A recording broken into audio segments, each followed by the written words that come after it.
Bonjour Abdoulatif Coulibaly. Bonjour madame. Et merci d'avoir accepté l'invitation d'RFI ce matin. Jusqu'à samedi, vous étiez ministre, secrétaire général du gouvernement du Sénégal.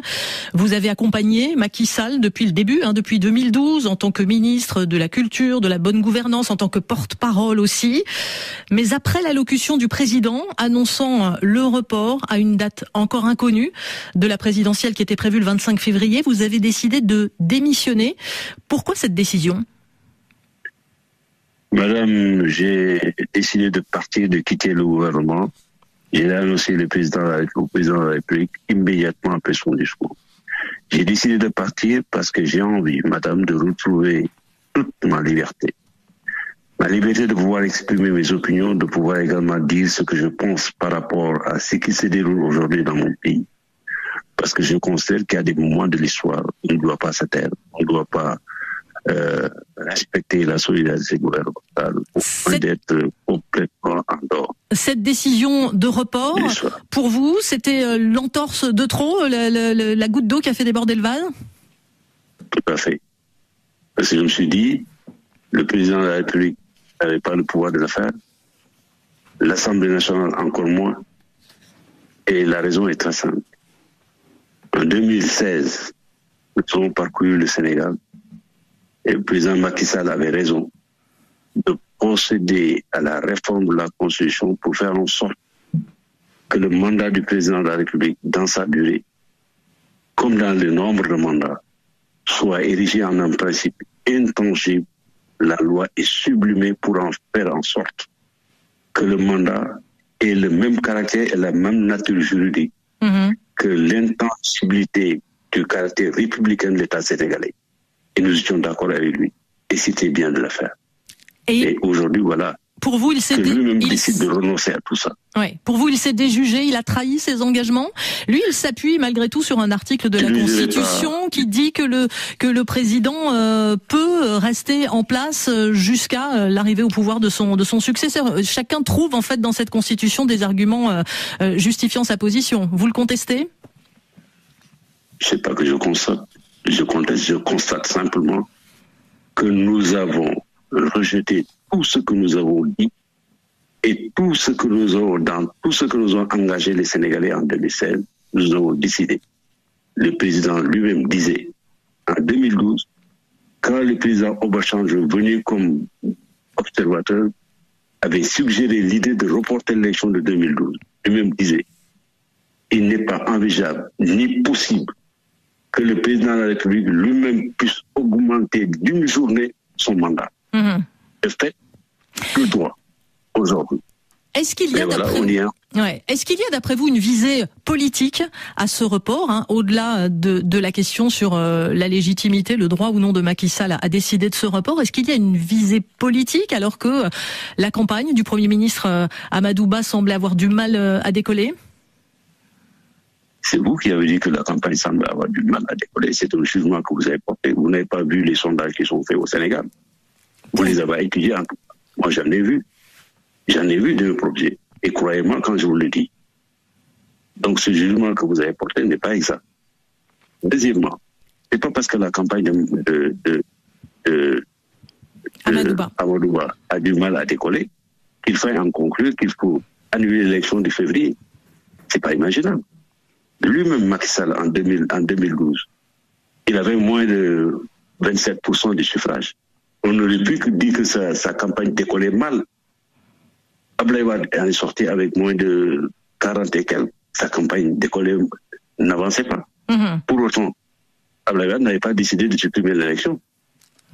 Comment est-ce que vous qualifiez... Il a laissé les Sénégalais juger. Ouais. Comment est-ce que vous qualifiez ce qui se passe aujourd'hui? Vous parlez de quoi? De dérive autoritaire, de coup d'État constitutionnel, de recul de la démocratie? Quels sont les mots qu'on peut mettre derrière ce qui se passe aujourd'hui? Je n'ai pas de mots pour qualifier ça, ça me dépasse totalement. C'est la raison pour laquelle je suis parti. Si j'avais des mots pour qualifier ce qui se passe, j'ai eu la chance, il m'a fait l'amabilité de m'écouter, je lui ai expliqué mon point de vue. Entre nous, je suis un citoyen sénégalais. J'ai toujours dit qu'il y avait deux choses qui étaient essentielles, étaient sacrées pour moi. La République, l'État et la République. Parce que à la République que nous croyons, et avec elle que nous sommes forts, sans elle nous sommes affaiblis.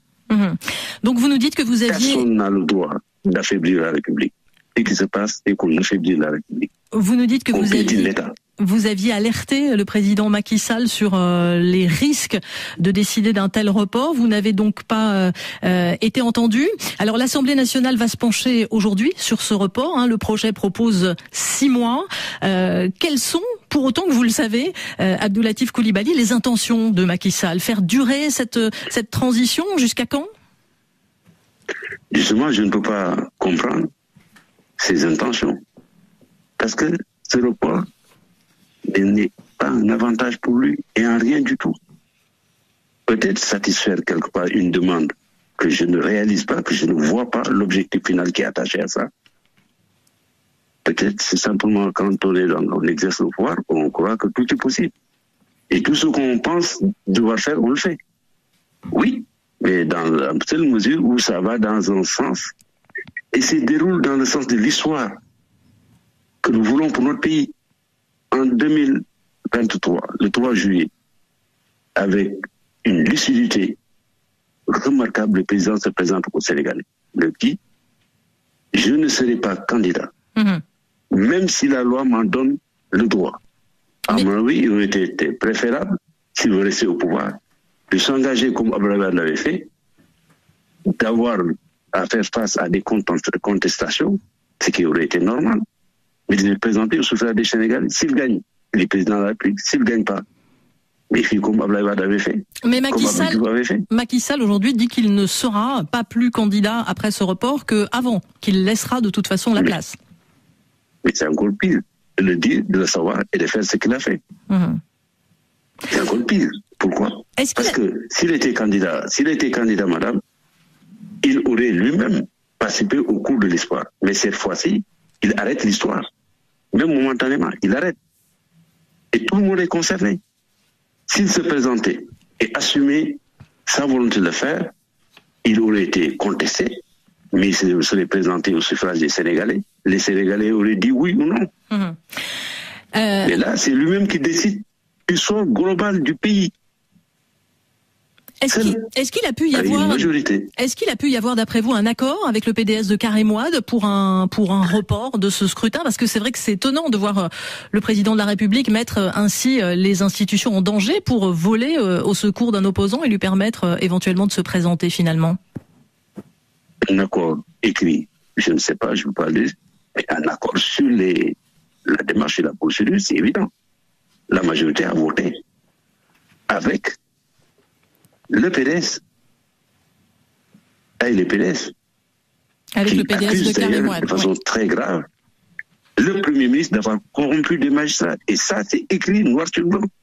Le Premier ministre de la République, avec qui on siège au Conseil des ministres, avec qui on n'a pas rompu, la majorité l'accusait comme ça. Il n'est pas devant une cour de haute cour, et ça n'existe même plus au Sénégal. Il n'est pas jugé. Et voilà aujourd'hui qu'on le jette en pâture. Qu'on jette toute une majorité en pâture. Une toute dernière question, Abdoulatif Coulibaly, ex-secrétaire général du gouvernement. Je précise d'ailleurs, je ne l'ai pas dit, que vous êtes le frère de l'un des magistrats du Conseil constitutionnel dont l'intégrité a été mise en cause. Toute dernière question sur l'avenir. Le dialogue national ouvert qu'a promis Macky Sall, il est possible d'après vous, ou on s'achemine vers un cycle de violence? Je dois préciser, et c'est un prétexte fallacieux, cette histoire de corruption. Pourquoi? Je suis un élu de l'intérieur du pays. Moi, où je vous parle, je suis dans ma base électorale, circonscription. J'ai fait tout le département, qui est ma circonscription. Aucun acte de préparation de cette élection n'a été engagé. Or, au Sénégal, nous avons l'habitude, pendant 3 mois, de procéder aux préparatifs de cette élection-là. À la formation des électeurs, au prépositionnement du matériel, rien n'a été fait. Et pour vous, c'est préparatif? Et ça devait se faire bien avant que le Conseil constitutionnel se réunisse. Ils l'ont pas fait. Merci Abdoulatif Coulibaly d'avoir été avec nous ce matin, ex-ministre secrétaire général du gouvernement. On revient au Sénégal à 8h30.